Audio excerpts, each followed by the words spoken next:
காங்கேயம் தாலுகா சிவியார் பாளையம் மற்றும் சென்னிமலை ஒன்றியம் பூச்சக்காட்டு வலசு ஆகிய இரு கிராம சாலைகளை இணைத்து நொய்யல் ஆற்றின் இடையே கழக அரசால் மேம்பாலம் அமைக்கப்பட்டுள்ளது.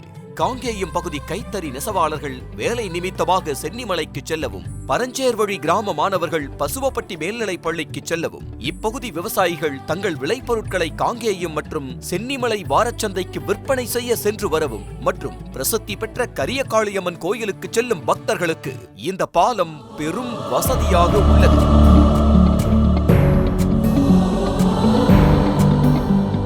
ஈரோடு, திருப்பூர் மாவட்ட மக்களின் நீண்ட கால கோரிக்கையான இந்த பாலம் தற்போது திராவிட மாடல் அரசால் நிறைவேற்றப்பட்டுள்ளது. மக்களின் தேவையை அறிந்து செயல்படும் திமுக அரசு தொடர உதயசூரியன் சின்னத்தை ஆதரிப்பேர்.